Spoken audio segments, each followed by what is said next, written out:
আসসালামু আলাইকুম। আমি মোসাম্মদ সালমা আক্তার, সহকারী শিক্ষক, উচ্চামিয়া লুৎফুন্নেছা বালিকা উচ্চ বিদ্যালয়, আদর্শ সদর, কুমিল্লা। শিক্ষার্থী বন্ধুরা, তোমরা কেমন আছো? নিশ্চয়ই ভালো আছো।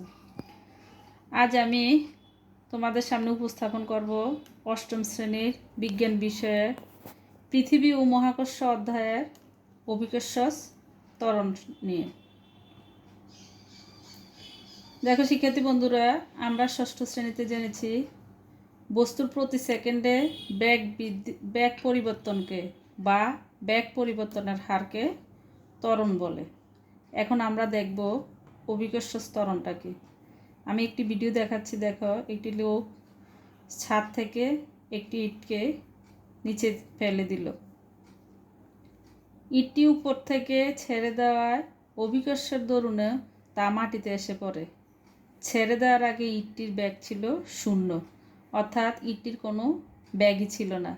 বিনা বাধায় ইটটি নিচের দিকে পড়ার সময় প্রতি সেকেন্ডে তার ব্যাগ বেড়ে যায়, অর্থাৎ ত্বরণের সৃষ্টি হয়েছে। অর্থাৎ ব্যাগ বৃদ্ধির হারটাই হচ্ছে ত্বরণ। আবার দেখো, অভিকর্ষের প্রভাবে যে ত্বরণ হয় তাকে অভিকর্ষ ত্বরণ বা মাধ্যাকর্ষণজনিত ত্বরণ বলে। অভিকর্ষ ত্বরণকে জি অক্ষর দ্বারা প্রকাশ করা হয়। কোন স্থানে এই অভিকর্ষ ত্বরণের মান নির্দিষ্ট, কিন্তু মান সকল স্থানে এক নয়। এর গড় মান ধরা হয় 9.8 মিটার বাই সেকেন্ড স্কোয়ার। অর্থাৎ অভিকর্ষ ত্বরণকে আমরা জি দ্বারা প্রকাশ করতে পারি, আর এটার গড় মানটা হচ্ছে 9.8 মিটার বাই সেকেন্ড স্কোয়ার। এখন শিক্ষার্থী বন্ধুরা বলো তো, 9.8 মিটার বাই সেকেন্ড স্কোয়ার বলতে আমরা কি বুঝি? এর অর্থ বিনা বাধায় পড়ন্ত বস্তুর বেগ প্রতি সেকেন্ডে 9.8 মিটার বাই সেকেন্ড স্কোয়ার বৃদ্ধি পায়। অর্থাৎ 1 সেকেন্ডে যদি 9.8 মিটার বাই সেকেন্ড হয়, 2 সেকেন্ডে তার দ্বিগুণ হবে, 3 সেকেন্ডে তার 3 গুণ হবে। দেখো শিক্ষার্থী বন্ধুরা, সময় উপরে ছিল 0, ব্যাগে ছিল 0। 1 সেকেন্ড পরে এটি ছিল 1 ইন্টু 9.8, 2 সেকেন্ডে ছিল 2 ইন্টু 9.8, 3 সেকেন্ডে ছিল 3 into 9.8 metre by second square. অর্থাৎ স্থির অবস্থা মানে যখন লোকটির হাতে এই ইটটি ছিল তখন সময়ও ছিল 0, ব্যাগও ছিল 0, তখন ইটটি স্থির ছিল।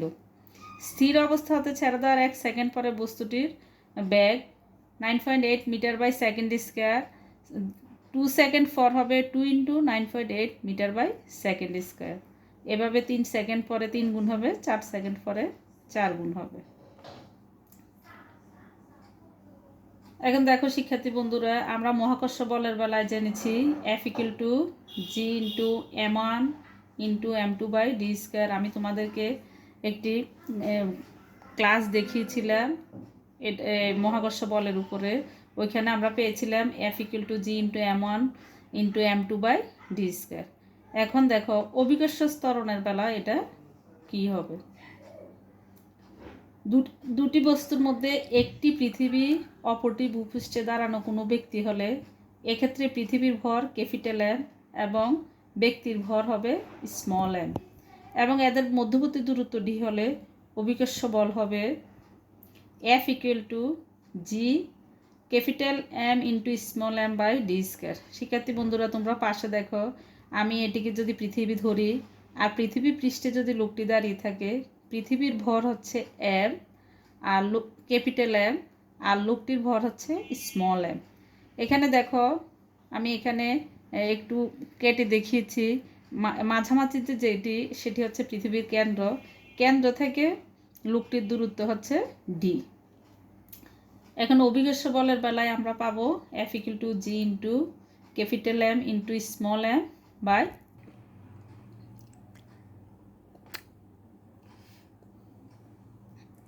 এখন দেখো শিক্ষার্থী বন্ধুরা, আবার পৃথিবী ব্যক্তিটিকে যে বলে আকর্ষণ করে তা হলো ব্যক্তির ওজন, আর এই বলের পরিমাণটি হবে F = mg।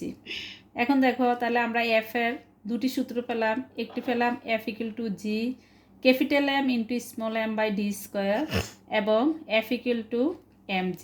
এখন দেখো শিক্ষার্থী বন্ধুরা, এখানেও এফ ইকুয়াল টু আছে G into capital M into small M by D square, আর এখানে এফ ইকুয়াল টু আছে এম জি। এখন আমি দেখো এটা সমান এটা লিখতে পারি, এখানে লিখলাম। এখন উভয় পক্ষে যদি আমি স্মল এম উঠিয়ে দেই তাহলে জি হবে, জি ইকুয়াল টু হবে এখানে জিটা হচ্ছে স্মল জি, যেটা এটা হচ্ছে অভিকর্ষ ত্বরণ, অভিকর্ষ ত্বরণের মানটা হবে capital G into capital M by D square. আর এখানে যে ক্যাপিটাল জিটা আছে এটা হচ্ছে শিক্ষার্থী বন্ধুরা মহাকর্ষীয় ধ্রুবক। এখন দেখো আমি যে সূত্রটি পেয়েছি সেটি হচ্ছে small g equal to g into capital G into capital M by D square. এখানে দেখো স্মল এম অনুপস্থিত, তাহলে সমীকরণে যেহেতু বস্তুর ভর স্মল এমটি হচ্ছে বস্তুর ভর, যে কোনো বস্তুর ভর, এটি অনুপস্থিত, তাই অভিকর্ষ ত্বরণকে আমরা বলতে পারি বস্তুর ভরের উপর নির্ভর করে না। আবার জি এবং পৃথিবীর ভর এম ধ্রুবক, তাই অভিকর্ষ ত্বরণ নির্ভর করে পৃথিবীর কেন্দ্র থেকে বস্তুর দূরত্বের উপর। কিন্তু পৃথিবীর কেন্দ্র থেকে ভূপৃষ্ঠে বস্তুর দূরত্ব ডি, এর অর্থ পৃথিবীর ব্যাসার্ধ আর। এখন দেখো শিক্ষার্থী বন্ধুরা, আমি পাশে দেখিয়েছি তোমাদেরকে, এটা হচ্ছে পৃথিবীর কেন্দ্র, আর এটা হচ্ছে, যদি আমি এটাকে একটা বৃত্ত মনে করি, বৃত্তের কেন্দ্রটি যেখানে, পৃথিবীর কেন্দ্রটিও ওইখানে আছে।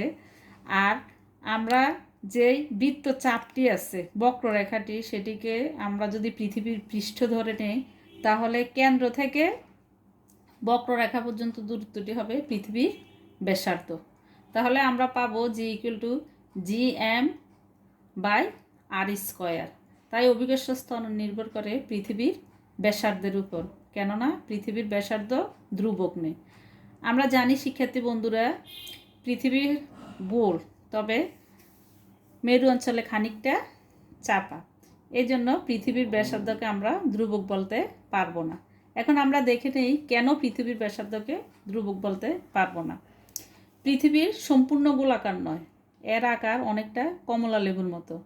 পৃথিবী সম্পূর্ণ গোলাকার না হওয়ায় এর ব্যাসার্ধ সব স্থানে সমান নয়, তাই পৃথিবীর ব্যাসার্ধ ধ্রুবক নয়। দেখো আমি শিক্ষার্থী বন্ধুরা তোমাদেরকে এখানে দেখিয়েছি পৃথিবী দুইটা মেরু আছে, এই দুই মেরুতে দেখো বিষুবীয় অঞ্চলে যেভাবে আছে মেরু অঞ্চলে কিন্তু খানিকটা চাপা আছে, তাই পৃথিবীর ব্যাসার্ধ ধ্রুবক নয়, অর্থাৎ সব দিকে সমান নয়।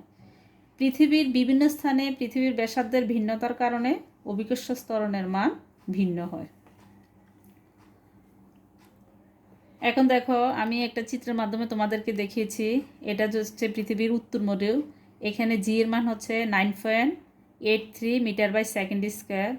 এটা যদি হয় দক্ষিণ মেরু, এখানে জি এর মান 9.78 মিটার বাই স্কোয়ার। আবার দেখো বিষুবীয় অঞ্চলে এসে এখানে হচ্ছে G equal to 9.81 metre by second square. আবার এখানে জি এর মান হচ্ছে 9.78 মিটার বাই স্কোয়ার। অর্থাৎ মেরু অঞ্চল থেকে যতই বিষুবীয় অঞ্চলের দিকে যাওয়া যায় আর এর মান বাড়তে থাকে, ফলে জি এর মানও কমতে থাকে। এটা হচ্ছে বিষুবীয় অঞ্চল, আর মেরু অঞ্চল তো তোমাদেরকে দেখিয়েছি।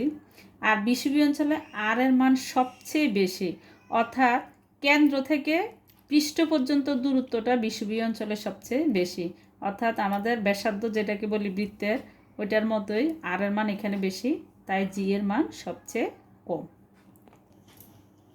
দেখো শিক্ষার্থী বন্ধুরা, ভূপৃষ্ঠে অভিকর্ষ ত্বরণের মান সবচেয়ে বেশি, কিন্তু ভূপৃষ্ঠ থেকে যত উপরে যাওয়া যাবে জি এর মান তত কমবে। আবার ভূপৃষ্ঠ থেকে যত নিচে যাওয়া যাবে জি এর মান ততই কমতে থাকে। এখন দেখো এটা হচ্ছে পৃথিবীর কেন্দ্র, আর পৃথিবীর কেন্দ্রে জি এর মান সবসময় শূন্য হবে। দেখো যত উপরে যাওয়া যাবে তত আমাদের জি এর মান কমতে থাকবে, আবার যত নিচে নামবে তত জি এর মান কমতে থাকবে। এখন দেখে নেই আমরা কেন কমতে থাকবে।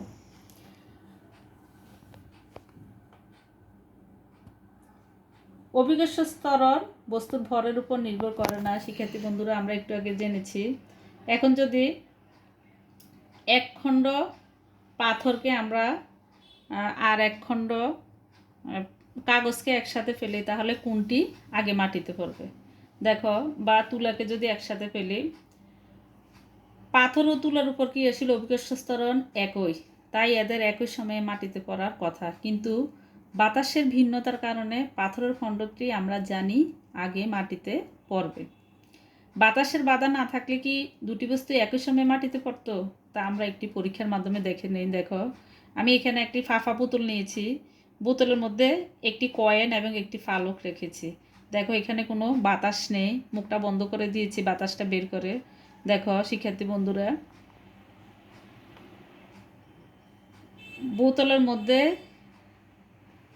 বোতলের মধ্যে যে কয়েন এবং ফালক আছে সেটি একই সাথে মাটিতে এসে পড়ে। দেখো শিক্ষার্থী বন্ধুরা, আবার পরীক্ষাটি আমি দেখাচ্ছি তোমাদেরকে।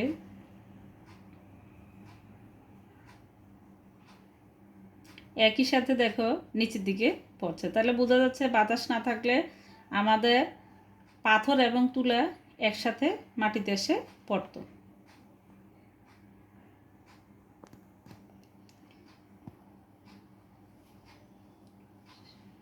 তাহলে শিক্ষার্থী বন্ধুরা, আজ এই পর্যন্তই। আমি আশা করি অভিকর্ষ ত্বরণের পাঠটি তোমরা খুব ভালোভাবে বুঝতে পেরেছ।